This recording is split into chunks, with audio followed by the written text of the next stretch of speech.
Hello there, people of my YouTube page. I'm Rich Nicholson. Let's turn that down a bit. I'm Rich Nicholson. Also, hello there, people of the Anglo-Saxon, Germanic, Norse layout of the Āttorcoppe. People of Fence and the Fencida. People of the Klingushalf, well, Horsemen of the Klingushalf, and folks of Wolfingershalf.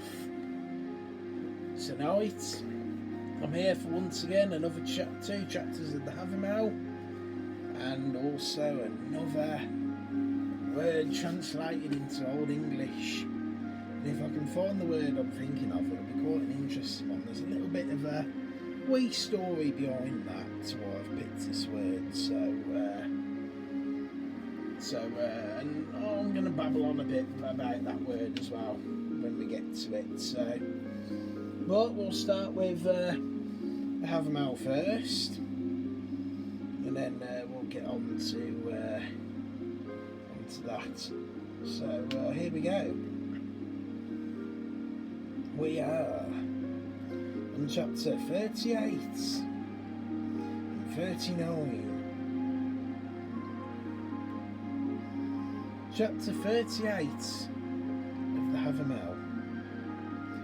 Leaving in the field of his arms, let no man go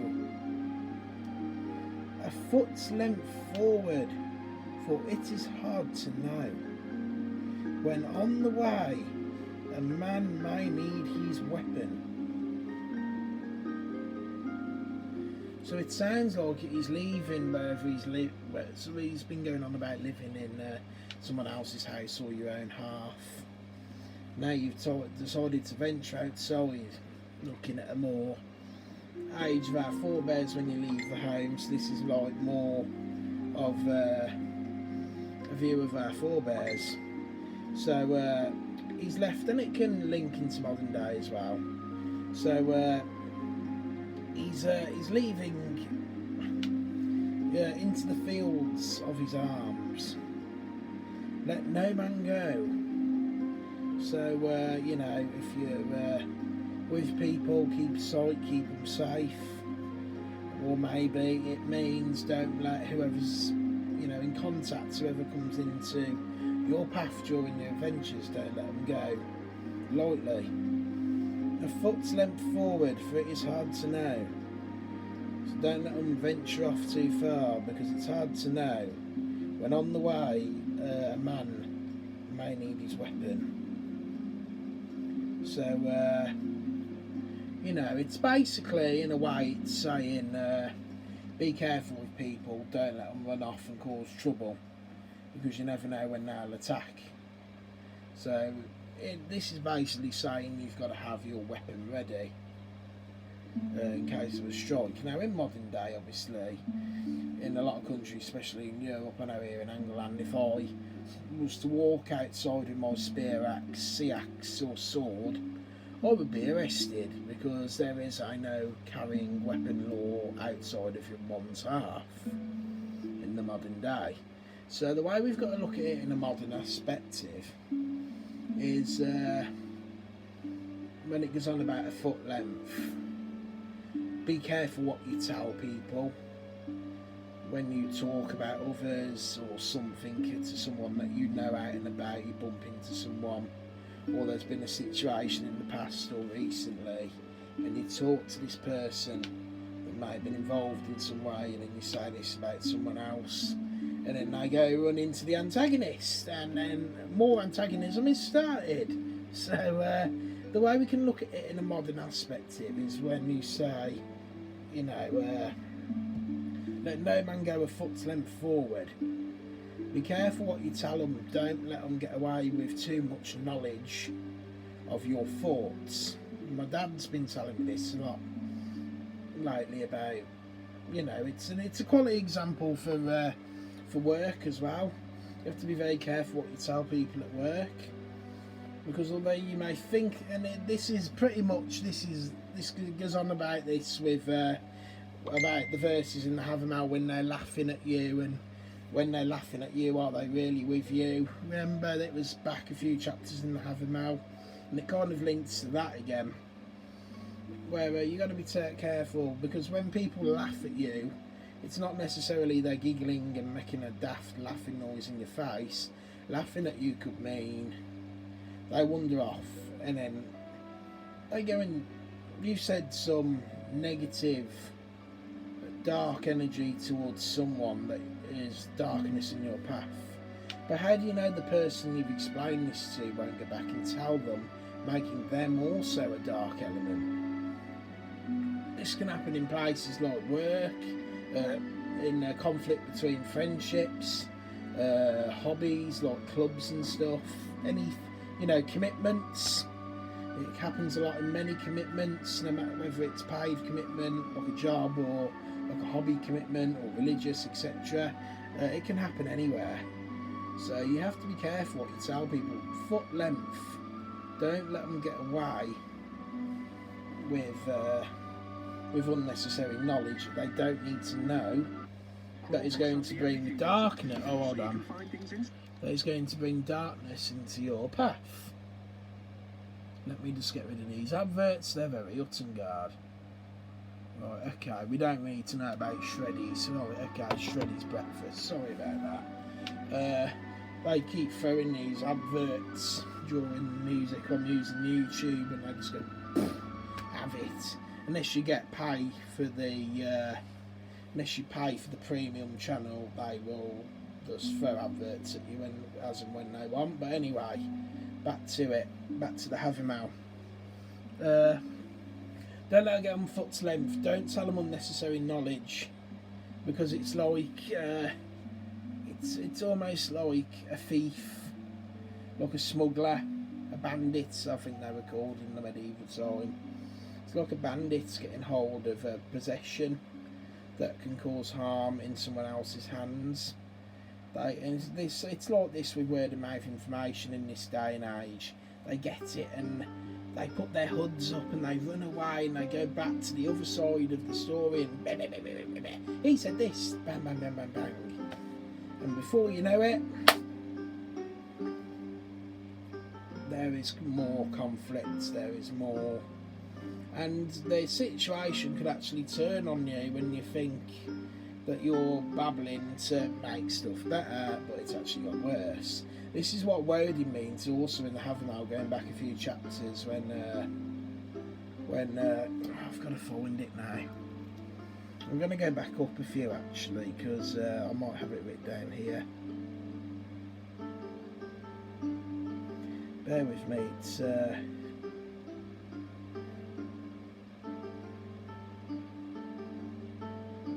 like chapter 27 when it goes on about the foolish man who among people comes and had best be silent, for no one knows that he knows nothing. No, it's before that. It's I think it's chapter 25, if I could be wrong.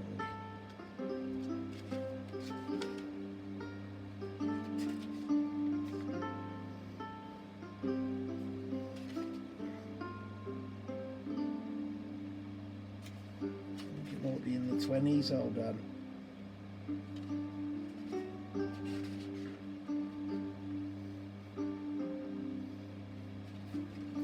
Bear with me.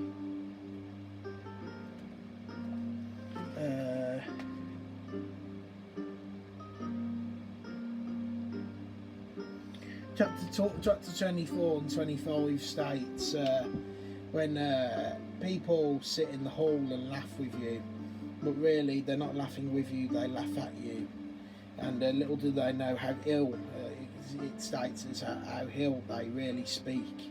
It's something like that in the Havermal, and it kind of links to today's chapter when you don't let them get foot length, because they can still ill talk about you when they thief that information and pretend that they're an ally, and then they use it against you. But when you're off guard, well, basically, as modern saying goes, they stab you in the back. Foolish man thinks all who speak him fair to be his friends, but he will find, if into court he comes, that he has few advocates. Perfect, chapter 25 I thought it was. So once again it's the same sort of thing. You let them get a foot's length, they go away with your information, they use it against you, and that links back to chapter 25 of the Havermal. So chapter 25 and chapter 20, not 27, chapter 30, chapter 38 actually link really well. Now we're going on to chapter 39. I've never found a man so bountiful, or so hospitable, that he refused the presents of his property, so liberal that he scorned a recompense. So never have I found a man so bountiful, never have I found a man so wealthy, also very good with the element of hospitality, that he refused the present as a thank you for hospitality of his property so liberal that he scorned a recompense. So basically what it's saying here is the host in chapter 39, the host and the friend or whatever, or the kin he stayed at, he tried to give him a gift for his or her hospital. Well, he says, claims it's he, for his hospitality, and the host actually denied the gift. As no, you don't have to do that sort of thing. As in, you know, you don't have to do that. It's a pleasure having you, etc. Stay here with me. Especially if you're staying as like a sort of like, I guess you could say, an allied refugee or a family refugee member, because you've been kicked out of a half, etc. You're staying at a friend's. It's probably good to give gifts of appreciation as thank you for the hospitality. I think that's what Woden was getting at here. Of his property so liberal. I need to define the word liberal, because I know I'm not going to go into politics. I know what the word means politically, but I don't actually get the proper definition of the word. So, willing to respect or accept behaviour or opinions, difference from one's own, open new ideas. So of his property so liberal. So, you know, he's always willing to be accepting of, excuse me a second, he's always willing to be accepting of the guest's views, and he's obviously very good towards his guest, and he's very open to helping him, and he obviously denied the gift, that he scorned a recompense. He scorned the recompense. So I don't actually know what that means, but obviously the host is very kind, very grateful in this chapter, and he's very open to helping the one that he's the person that he's taking in. So yeah, that's pretty much chapter 39. And some of these are actually quite hard to uncover, where some of them are actually really valuable lessons. But anyway, those are your 2 chapters for today. But I think chapter 38 was probably the more powerful one today, because don't let them get that foot's length to screw you over. They're valuable lessons in the Havermal. In fact, chapter 39, I may read one of the other versions to see if it makes more sense, because Thorpe's one didn't stand out too well for me in that one, so I'm going to look towards Brian Bellows' version. I found none so noble, or free with his food. I found none so noble, or free with his food. He was not gladdened with a gift, nor one who gave of his gifts such store, but he loved reward, could he win it. Okay, so it's basically looking at Bray's version of the Havermal of this.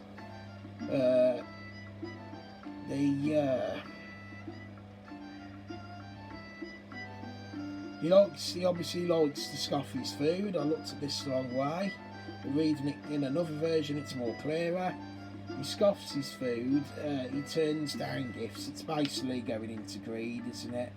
Which is kind of against the 9 noble virtues, and it's against what's written here. You know, so he's took the food, he's being greedy, he's throwing the gifts back in the host's face, and whenever there's a competition, he likes to be greedy and win that, and he's basically quite ungrateful if the outcome doesn't come that he wins. So what Woden's basically saying here is don't be greedy. Now, greed is very against the virtues, it's very against the Havermal. You know, Woden, it's said in a lot of stories, Woden hates greed. And greed is a very, very modern day. It's a very big issue, obviously, without going too political, with the elites of today, with the upper class, you know, etc. There's a lot of greed in today's society, especially here in Angleland, modern Angleland. Norman descendant, I guess you could say. The Normans are very elite and upper, even in medieval times, very upper class. Their blood still descends today, not much has changed, it's just got worse in a more modern aspect, without going too political. What else? But Woden doesn't approve of greed. I don't know what Christian God thinks, more to the point I'm not too bothered. But in our ways, greed is not good. Greed isn't good, it isn't nice. And especially as a working class person in a working class family, we all agree that it's just disgusting. There's no need for greed. Have your fair share and share between those who need it, who should have the rights to have it, you know? Because especially in today's world, there's a lot of take. Chapter 39 is saying that this isn't good. No, this is not good. You know, why be greedy when you can share and make your fortress, your people stronger and happier, and have a wealthy equal share? But anyway, that's chapter 39, and now I'm going on to today's, this is Brett's favourite part, what I said I was going to start doing. Word number 2 in Old English. Today's old word, well, I've got to see if Pollington's got it down in here.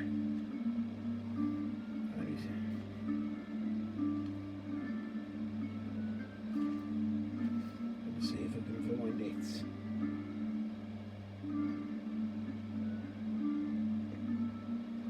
Ah, yes, I have.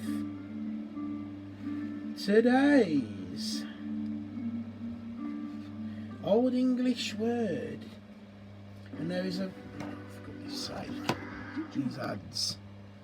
No more YouTube, no more. Today's Old English word. Drum roll. Bear with me. I'm going to make this a bit interesting. Drum roll.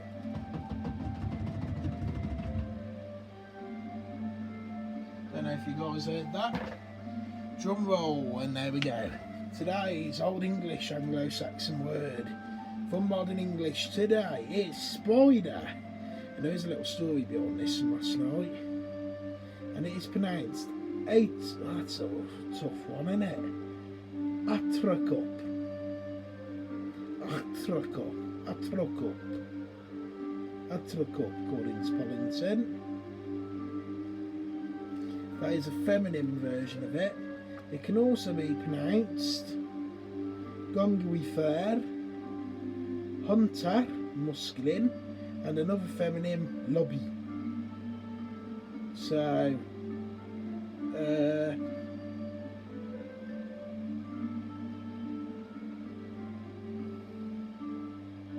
I'm going to use the Old English. I'm just going to put in Old English for spider and see if I can get anything. Because it's one of these, it's got about 4 different versions of it. There is a reason why I've picked this word.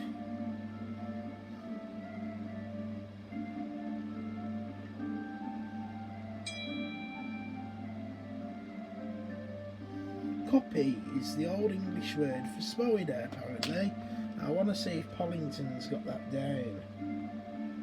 He's got lobbe, which is just one different letter spelling. So I'm going to go with lobbe because there's just one letter spelling different to what come up on there. So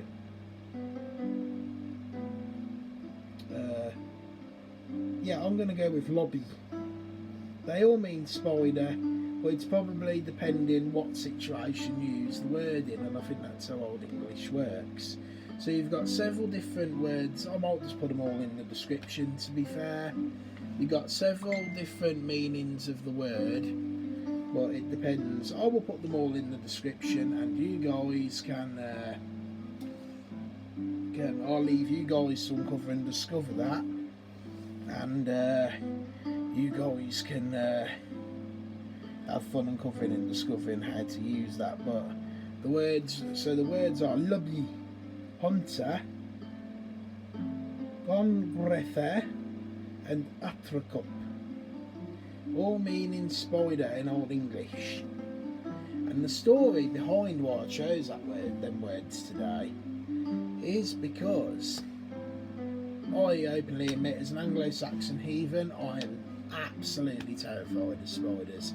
I suffer arachnophobia. I don't know if it's a Germanic fear. I know a lot of people with Celtic blood that just don't seem to be bothered by them. Me and my brother Reese are absolutely terrified. Well, you know, Laidman Reese, Reese Nicholson, a little Bjorn are absolutely terrified of them. It's a bit of a funny subject when you look at it from this daft point of view. It's actually one of them. I'm just that intrigued to know if it is just Germanic fear.